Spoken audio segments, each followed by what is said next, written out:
full, they'd be dragged up, they'd feel the scratch marks on the floor, dragged up to this Derby doubler machine, which is the next process along. I'm not entirely sure why it's called a Derby doubler. It wasn't invented in Derby. It does double, however, because you have 44 cans on this side and 44 cans on this side. And each of the cans has a sliver that goes through the hole, over the saddle, under the roller, and down the table to make a sliver lap at the very end. So we're just making another big roll of cotton to go on to the next machine. All the slivers are quite separate. They've just been rolled together, so you can pick them apart if you wanted to. This machine also stops when the lap reaches the correct weight as well. There's like a horrible ringing noise you can hear.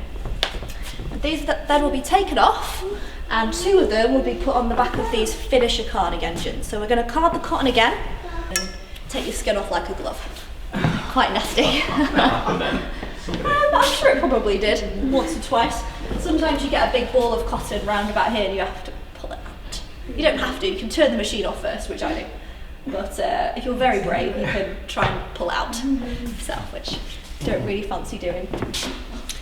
There would have been 2 ladies on these 17 finisher carding engines here. What's that noise? Oh, it's the machine. Starting up. Starting up. That's right. Starting up. Piece of roadway.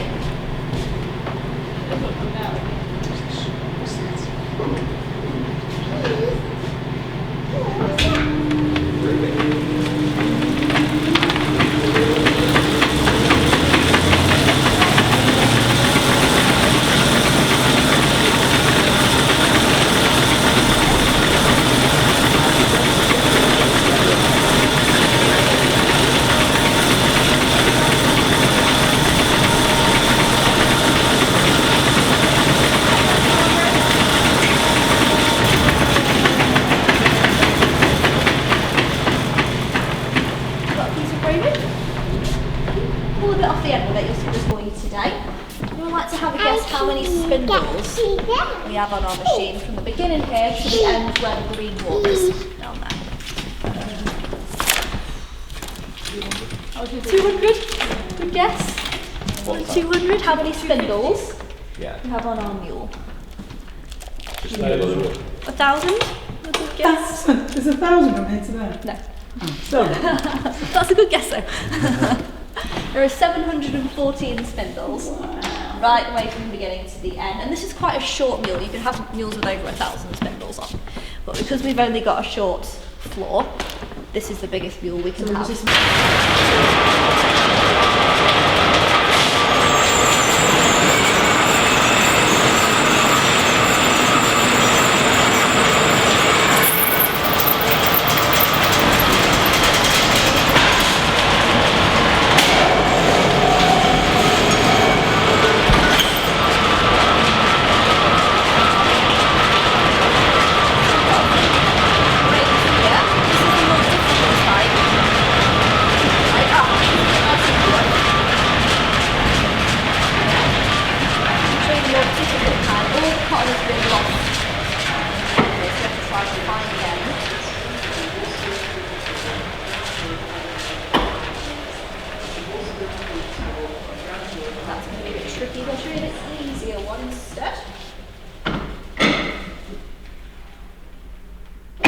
What are you doing now? This is called piecing up. Right. This is what they would have done when the machine was going back and forth. But we can stop the machine nowadays to piece up.